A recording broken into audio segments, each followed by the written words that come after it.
men into clusters. Then mortars could literally rain death down on them. But both the Central and the Allied powers were developing another weapon that would prove both physically and psychologically effective. A weapon that was nearly invisible and lighter than air.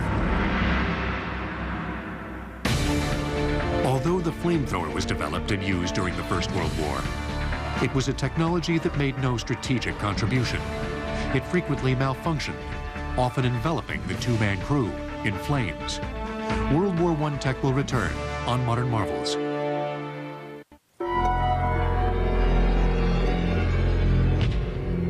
Chemical weapons were by far the most insidious technology of the First World War. Large-scale chemical warfare began in World War I, but the concept was around much, much earlier. And even during the American Civil War, there were concepts of employing a chlorine-type shell. But each time, the concept was rejected because it was thought to be against warfare. Germany had no such qualms during the First World War. There was the 1899 Hague Convention that said you cannot use a shell that the sole purpose was to disseminate a toxic gas. So to get around that agreement, they mixed a high explosive with a chemical agent. Early on, both sides attempted to lace grenades with non-lethal harassing agents, like tear gas. Tear gas is known as a lacrimate, which means it irritates the tear ducts, causing them to tear and obstruct vision. But any chemical agent must gently saturate the air to be effective. The first use of chemical warfare in World War I was tear gas. The Germans used it first, but the French didn't notice. I guess the wind was too high. The Germans then used it against the Russians. It was too cold, the tear gas froze. After these false steps, the German military intensified its efforts, developing lethal gas for use in mortar shells. It was aided by a chemist named Fritz Haber. Haber was a leading scientist and academic whose work in chemistry was world-renowned. A deeply patriotic Prussian, he pioneered the use of chlorine and later phosgene as a weapon. Chlorine and phosgene are respiratory agents. They attack the lungs, and the victims wind up actually drowning in their own bodily fluids. The Germans first used chlorine on the battlefield of Ypres, Belgium, in 1915, as they were attempting to push through the British and French lines. They waited until the wind was blowing toward the French to prevent any gas from floating back over their own troops. The first attack was very psychologically effective in that the average French soldier did not know what to expect and saw this cloud coming towards them. At first they thought maybe the German trenches were on fire and there was just smoke. But once they smelled it and got gassed by it and got affected by it, the word spread very quickly. Terrified soldiers fled to escape the sinister yellow cloud as it floated toward their position. The gas may have cost the British as many as 5,000 lives. But the Germans did not capitalize on their success because they failed to follow up on the attack. The Allies ultimately blocked their advance and pushed them back. Shortly after Ypres, both sides began hurling chemical agents at each other. It was a chemical arms race as each side attempted to develop more effective weapons. But launching enough poison to create a cloud sufficient to saturate the air to lethal levels was a technological challenge. 75 and 155 millimeter artillery shells were long range and carried a lot of agent into the trenches, but it could take hundreds of shells to create a cloud. Once again, chemist Fritz Haber offered his expertise. Fritz Haber decided that one way was to simply use the chlorine in a chemical cylinder. Attackers could launch 20 to 50 times more gas in the cylinder than they could inside the much smaller shell, which also had explosives taking up space inside it.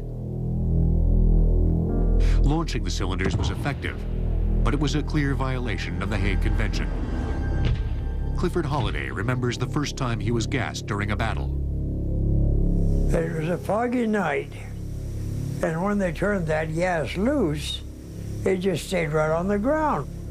But by 1916, Holliday and his comrades were now equipped, however poorly, to counter the effects of the creeping gas cloud. The first gas mask we had was a piece of square chamois cloth soaked in this chemical, and it was in a rubber-lined bag with a zipper on it, and when you run into that, you just hang it over your nose. Ammonia and other chemicals in the cloth neutralized the acid passing through. Within a short time, however, defense technology improved, providing soldiers with masks that included charcoal filters, carried on the back, that neutralized the poison. This is one of the later gas masks. The design had this hood that fit over the face, had the lenses that protected the eyes, and this hose which attached to a canister. This is the pack that carried it, and inside were a metal canister. The material that filtered the air was in this canister. But the bulky gas mask seriously reduced a soldier's effectiveness, making it awkward to aim a gun. And filtering agents did nothing to protect against so-called mustard gas, which wasn't a gas at all, but a sticky, persistent liquid. Mustard gas is a blister agent. It won't necessarily kill you, but it will rot your flesh, and it's also a pretty horrible thing. After mustard gas was introduced in 1917, soldiers had to be covered in waterproof clothing that protected their skin. That prevented exposure to the non-lethal but extremely painful mustard agent. All of this was difficult on the troops, but gas technology didn't add up to much strategically. Gas played no decisive role in any battles of the First World War. Gas masks kept most from dying, and subject to meteorological whims, gas was simply too unreliable.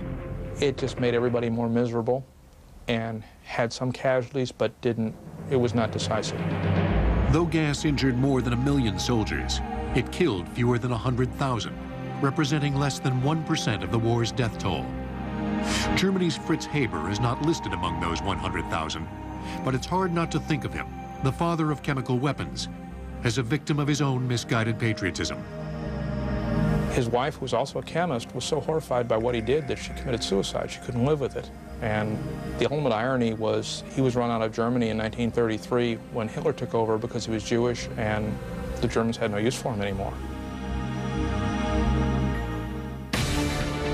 A young Adolf Hitler was hospitalized during the First World War after being temporarily blinded by a poison gas attack. World War I tech will return on Modern Marvels.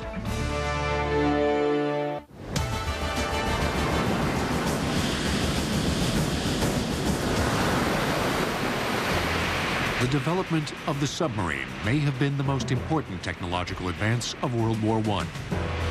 But though the submarine evolved into a formidable weapon during the war, early examples had existed for nearly 200 years. You can look at a wide variety of water vehicles that can be called submersibles, all the way back to the Turtle, which attempted an attack on a British ship during the Revolutionary War.